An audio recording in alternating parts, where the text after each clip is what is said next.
شروع اللہ کے نام سے جو بڑا مہربان اور نہایت رحم کرنے والا ہے۔ بسم اللہ الرحمن الرحیم۔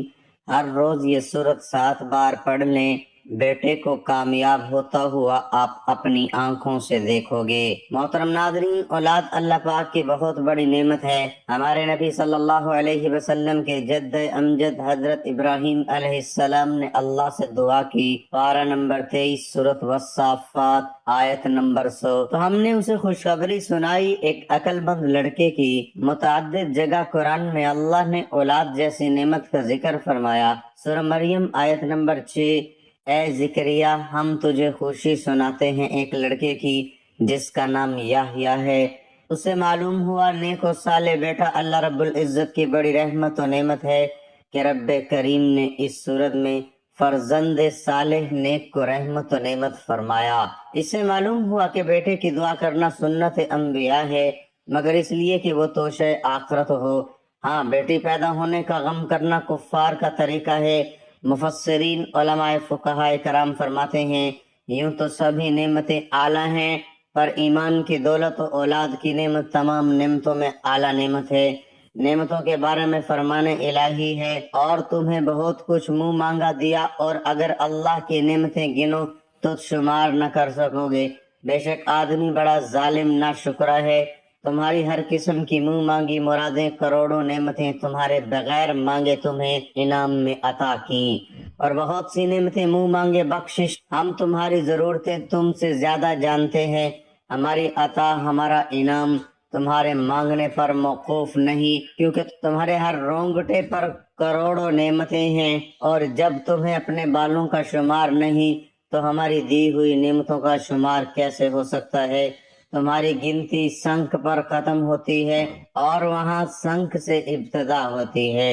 اولاد اللہ رب العزت کی بہت بڑی نعمت ہے۔ والدین کی خوبیوں کا آمین، ان کے خوابوں کی تعبیر، نسلی امتداد، درازی نسل کا محرک، آنکھوں کی ٹھنڈک، قوت بازو اور خانگی، نیز نگیوں کی روح اولاد ہی کا عکس جمیل ہے۔ اگر اولاد نہ ہو تو گھر اندھیرا اور سونا معلوم ہوتا ہے۔ اولاد عطا کرنے کا اختیار اللہ رب العزت کے سوا کسی کو نہیں۔ وہ جسے چاہتا ہے بیٹا دیتا ہے، جسے چاہتا ہے بیٹی دیتا ہے، اور جس کو چاہتا ہے بیٹا اور بیٹی دونوں عطا کرتا ہے۔ کسی عورت کو بانجھ کر دیتا ہے اور کسی مرد میں یہ صلاحیت و ودیت نہیں فرماتا۔ اللہ ہی کے لیے ہے، زمین و آسمان کی سلطنت پیدا کرتا ہے۔ جو چاہے جسے چاہے بیٹیاں عطا فرما دے اور جسے چاہے بیٹے دے دے، دونوں ملا دے، بیٹے اور بیٹیاں، اور جسے چاہے بانجھ کر دے۔ بے شک وہ علم اور قدرت والا ہے۔ حقیقی شہنشاہ وہی ہے، وہ جسے چاہے حکومت بخشے، جسے چاہے بادشاہوں کو ظاہری بادشاہی بخشی، اور اولیاء اللہ کو باطنی سلطنت عطا فرمائی۔ معلوم ہوا کہ اولاد محض عطا ربانی ہے۔ بڑے قوی طاقتور لوگ، دولت مند لوگ اولاد سے محروم دیکھے گئے ہیں۔ کمزوروں کا گھر بیٹیوں سے بھرا ہوا ہے۔ خیال رہے، بزرگوں اور اولیاء اللہ کی دعاؤں سے اولاد ملنا بھی رب کی عطا ہے۔ جیسے حضور صلی اللہ علیہ وسلم کی دعا سے حضرت ابو طلحہ رضی اللہ تعالی عنہ کا گھر اولاد سے بھر گیا۔ یہ سب صورتیں انبیاء اکرام میں بھی پائی جاتی ہیں۔ چنانچہ حضرت لوط علیہ السلام اور حضرت شعیب علیہ السلام کے یہاں صرف لڑکیاں تھیں، حضرت ابراہیم علیہ السلام کے صرف لڑکے تھے۔ ہمارے حضور صلی اللہ علیہ وسلم کو اللہ نے لڑکے لڑکیاں دونوں عطا فرمایا۔ حضرت یحییٰ علیہ السلام و حضرت عیسیٰ علیہ السلام کی کوئی اولاد نہیں تھی۔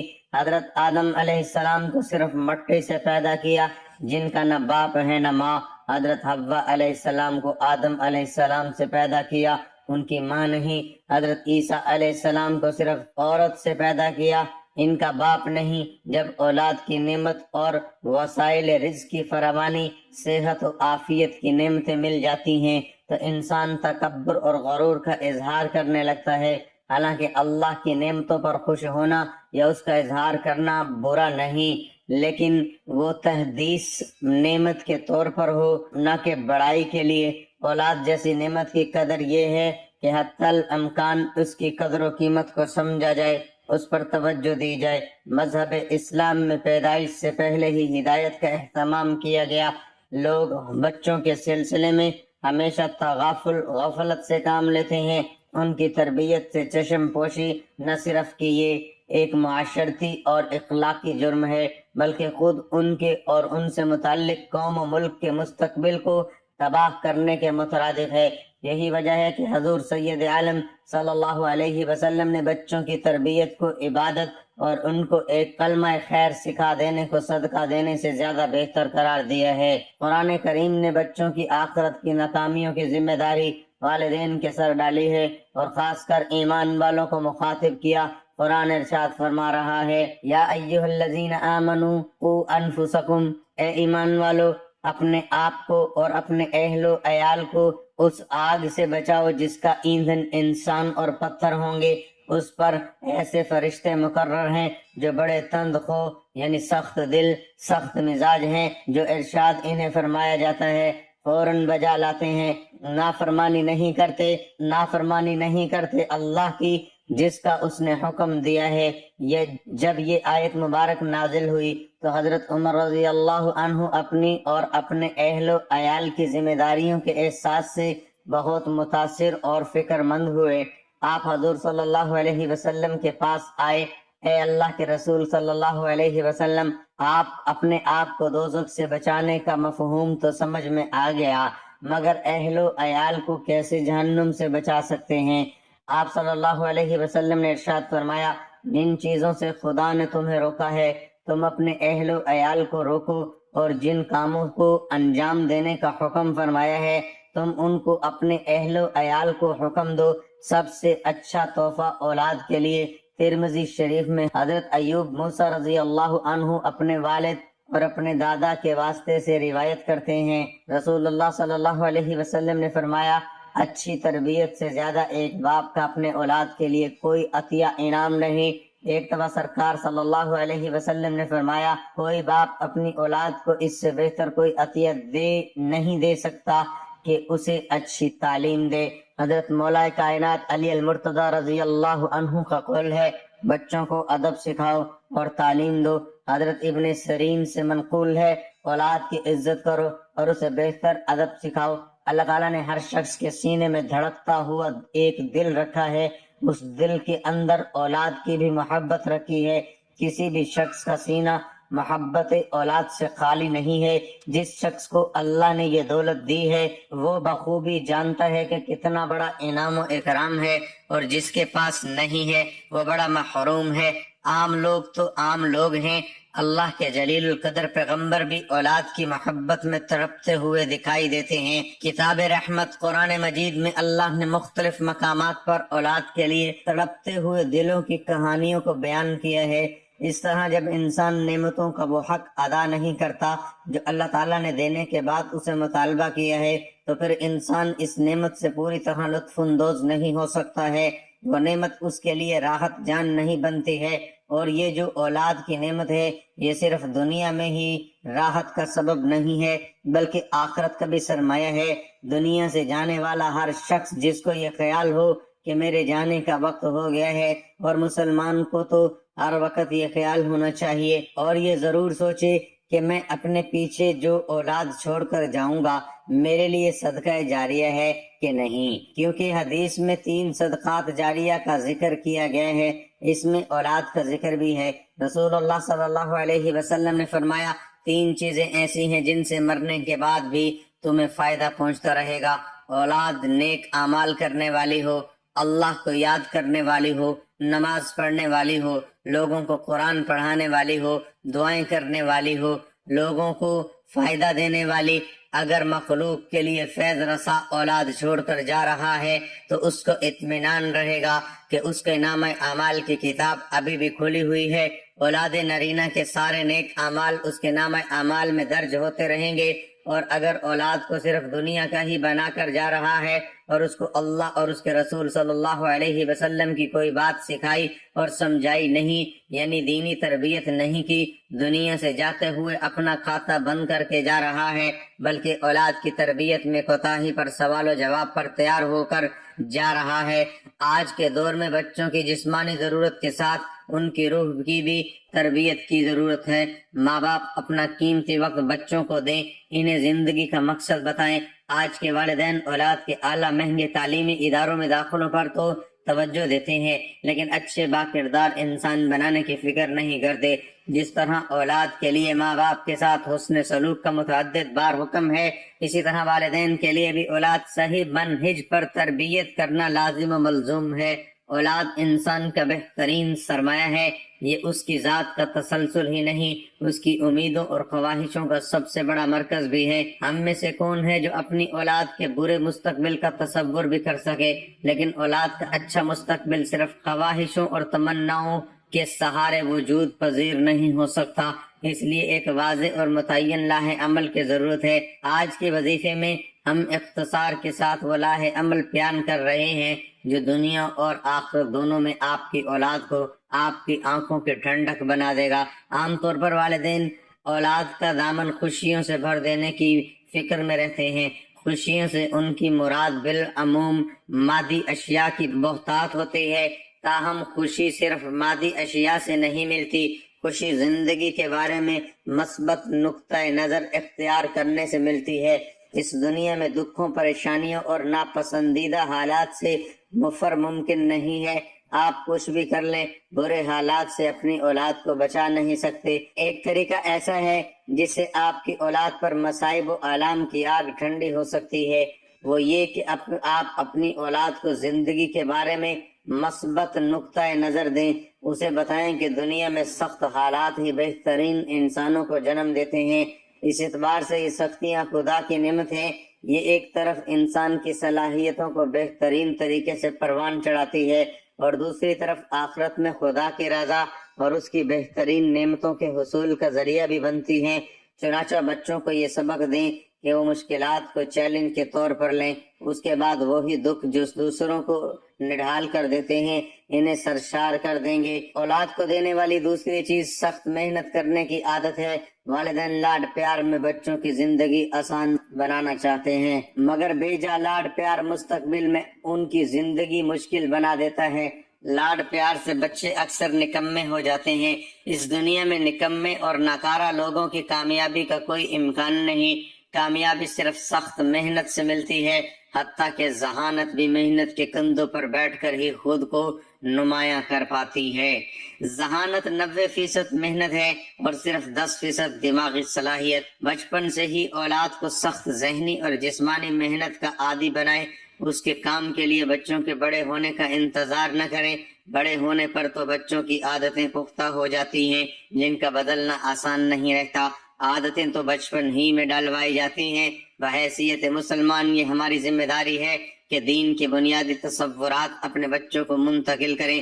اس دنیا کا ایک بنانے والا ہے، اس نے ہماری رہنمائی کے لیے اپنے رسولوں کو بھیجا ہے، اس کی رہنمائی دین کی شکل میں ہمارے سامنے موجود ہے۔ ہمیں ایک روز اپنے رب کے حضور پیش ہو کر اپنے اعمال کا جواب دینا ہے۔ اچھے اعمال والے جنت اور برے اعمال والے جہنم میں جائیں گے۔ یہ وہ بنیادی تصورات ہیں جن کی اپنی اولاد تک منتقلی اپنی بنیادی ذمہ داری ہے۔ اچھے اخلاقی تصورات مثلا شرم و حیا، امانت و دیانت، صدق و عدل اور اس جیسی دیگر صفات کو بچوں کی شخصیت کا حصہ بنانا بھی والدین ہی کی ذمہ داری ہے۔ اسی طرح معاملات کو گفت و شنید سے حل کرنا، سنی سنائی باتوں کی بجائے تحقیق کے ذریعے حقائق تک پہنچنا اعلیٰ انسان کی خصلتیں ہیں۔ جیسا کہ ہم نے اوپر بیان کی، آپ کا بچہ آپ سے ہی سیکھتا ہے، اس لیے بچوں میں اعلیٰ دینی، اخلاقی اور انسانی صفات پیدا کرنے کے لیے آپ کو انہیں ایسا ہی بن کر دکھانا بھی ہوگا۔ محترم ناظرین، اب چلتے ہیں اپنے وظیفے کی جانب۔ آپ نے سب سے پہلے 3 بار درود پاک پڑھنا ہے۔ ایک مرتبہ ثواب کی نیت سے میرے ساتھ بھی درود پاک پڑھ لیں۔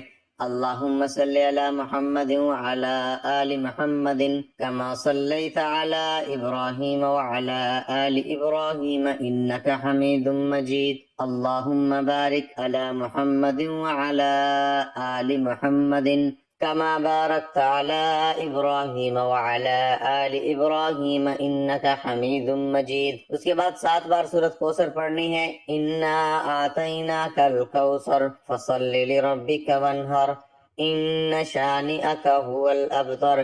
محترم ناظرین، اگر آپ بھی اپنی اولاد کو دنیا کے ہر میدان میں کامیاب دیکھنا چاہتے ہیں تو آپ بھی اپنے گھر ہر وقت آیت کریمہ کا ورد کیا کریں، لا الہ الا انت سبحانک انی کنت من الظالمین۔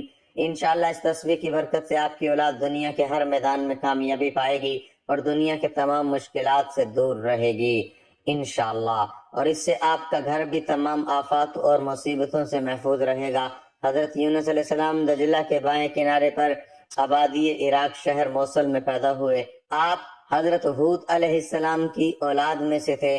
موصل کے مقابل نینوا شہر تھا جو اس زمانے میں اپنے عروج پر تھا، اور وہاں قوم سمود آباد تھی۔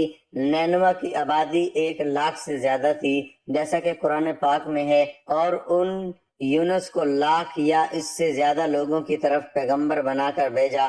حضرت یونس علیہ السلام کی عمر 28 سال تھی جب اللہ تعالیٰ نے انہیں اہل نینوا کی رشد و ہدایت پر مامور فرمایا۔ مفسرین کے مطابق حضرت یونس علیہ السلام کا عہد 741 قبل مسیح ہے۔ آپ علیہ السلام کا قرآن کریم کے 6 سورہ مبارک میں ذکر آیا ہے: سورۃ النساء، سورۃ انعام، سورۃ یونس، سورۃ الصافات، سورۃ الانبیاء اور سورۃ القلم۔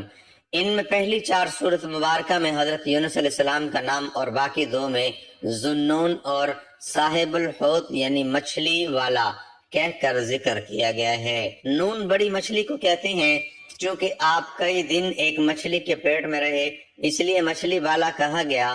قرآن کریم کی 10ویں سورت آپ علیہ السلام کے نام پر ہے۔ یونس علیہ السلام ایک عرصے تک نینوا کے لوگوں کو توحید کی دعوت اور بت پرستی سے روکتے رہے، مگر قوم نے ان کی دعوت قبول کرنے سے صاف انکار کر دیا۔ صرف یہی نہیں، غرور و تکبر میں مبتلا قوم دیگر نافرمان اقوام کی طرح آپ علیہ السلام کی دعوت کا مذاق بھی اڑاتی رہی۔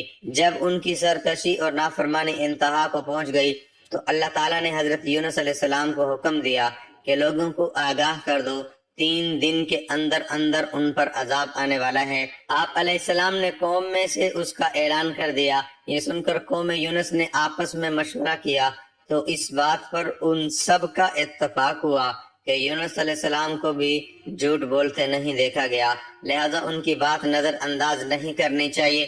مشورے میں یہ بھی طے ہوا کہ دیکھا جائے کہ اگر یونس علیہ السلام رات بستی کے اندر اپنے گھر میں مقیم رہتے ہیں تو سمجھ لو کچھ نہیں ہوگا، اور اگر وہ یہاں سے کہیں اور چلے جاتے ہیں تو یقین کر لو کہ صبح عذاب ضرور آئے گا۔ قصہ مختصر، حضرت یونس علیہ السلام رات کو اس بستی سے نکل گئے۔ صبح ہوئی تو عذاب الہی ایک سیاہ دھوئیں اور بادل کی شکل میں بستی والوں کے سروں پر منڈلانے لگا۔ جب وہ ان کے قریب ہونے لگا تو لوگوں کو یقین ہو گیا کہ اب وہ سب ہلاک ہونے والے ہیں۔ یہ دیکھ کر حضرت یونس کو تلاش کیا گیا کہ ان کے ہاتھ پر ایمان لے آئیں اور توبہ کر لیں، مگر آپ علیہ السلام کو نہ پایا تو خود ہی اخلاص نیت کے ساتھ توبہ استغفار میں لگ گئے۔ اللہ تعالیٰ نے ان کی توبہ قبول فرما لی اور عذاب ان سے ہٹا دیا۔ ادھر حضرت یونس علیہ السلام بستی سے باہر اس انتظام میں تھے، اب اس قوم پر عذاب نازل ہوگا۔ اس کے توبہ استغفار کا حال انہیں معلوم نہ تھا۔ جب عذاب ٹل گیا تو انہیں فکر ہوئی کہ اب تو قوم مجھے جھوٹا قرار دے دے گی، کیونکہ میں نے اعلان کیا تھا کہ 3 دن کے اندر عذاب آ جائے گا۔ اس قوم کا قانون تھا کہ جس شخص کا جھوٹ معلوم ہو اور وہ اپنے کلام پر کوئی شہادت پیش نہ کر سکی تو اسے قتل کر دیا جاتا۔ تو یونس علیہ السلام کو فکر ہوئی کہ انہیں بھی جھوٹا قرار دے کر قتل کر دیا جائے گا۔ اس رنج غم اور پریشانی کے عالم میں اس شہر سے نکل جانے کا ارادہ کر کے چل دیے، یہاں تک کہ بحیرہ روم کے کنارے پہنچ گئے۔ وہاں ایک کشتی دیکھی جس میں لوگ سوار تھے۔ آپ علیہ السلام کو ان لوگوں نے پہچان لیا اور کرائے کے بغیر سوار کر لیا۔ کشتی روانہ ہو کر جب وسط میں پہنچی تو دفعتاً ٹھہر گئی، آگے بڑھتی ہے اور نہ پیچھے۔ کشتی والوں نے منادی کی کہ ہماری اس کشتی میں کوئی ظالم گناہ گار یا بھاگا ہوا غلام سوار ہو جاتا ہے تو یہ کشتی خود بخود رک جاتی ہے۔ ایسے آدمی کو چاہیے کہ خود کو ظاہر کر دے تاکہ اس کی وجہ سے سب پر مصیبت نہ آئے۔ اس پر حضرت یونس بول اٹھے کہ وہ بھاگا ہوا غلام گناہ گار میں ہی ہوں، کیونکہ اپنے شہر سے نکل کر کشتی میں سوار ہونا ایک طبی خوف کی وجہ سے تھا، بے اذن الہی نہ تھا۔ اور اللہ تعالیٰ کے حکم کے بغیر یوں چلے آنے کو حضرت یونس علیہ السلام کی پیغمبرانہ شان نے ایک گناہ قرار دیا کہ پیغمبر کی کوئی نقل و حرکت بلا اذن الہی نہیں ہونی چاہیے تھی۔ بہرحال آپ علیہ السلام نے فرمایا کہ مجھے دریا میں ڈال دو تو تم اس عذاب سے بچ جاؤ گے، مگر کشتی والے اس پر تیار نہ ہوئے، بلکہ انہوں نے قرآن دازی کی تاکہ جس کا نام نکلے اسے دریا میں ڈال دیا جائے، لیکن قرآن دازی میں بھی آپ علیہ السلام کا ہی نام نکل آیا۔ لوگوں کو اس پر تعجب ہوا تو کئی مرتبہ قرآن دازی کی گئی اور ہر مرتبہ آپ علیہ السلام کا ہی نام آتا رہا۔ قرآن کریم کی سورۃ الصافات کی آیت نمبر 141 اس قرآن دازی اور حضرت یونس علیہ السلام کا نام نکلنے کا ذکر موجود ہے۔ ایک طرف قرآن دازی میں نام نکلنے پر آپ علیہ السلام کو دریا میں ڈالے جانے کا سامان ہو رہا تھا، دوسری طرف ایک بہت بڑی مچھلی اللہ تعالیٰ کے حکم پر کشتی کے قریب منہ کھولے موجود تھی کہ آپ کو اپنے پیٹ میں جگہ دے۔ حضرت یونس علیہ السلام جیسے ہی پانی میں گرے، مچھلی نے فوراً انہیں اپنے پیٹ میں لے لیا۔ حضرت عبداللہ بن مسعود نے فرمایا، حضرت یونس علیہ السلام اس مچھلی کے پیٹ میں 40 روز رہے۔ اس حالت میں حضرت یونس علیہ السلام نے دعا کی، لا الہ الا انت سبحانک انی کنت من الظالمین، تو اللہ تعالیٰ نے دعا قبول فرمائی اور مچھلی نے آپ علیہ السلام کو بالکل صحیح سالم حالت میں کنارے پر ڈال دیا۔ ناظرین، اپنے رزق میں برکت، وسعت اور کشادگی کے لیے اللہ تعالیٰ کے 99 ناموں میں سے کوئی ایک نام لکھ کر کمنٹ میں ضرور شیئر کریں۔ اللہ تعالیٰ ہم سب کا حامی و ناصر ہو۔ جزاک اللہ۔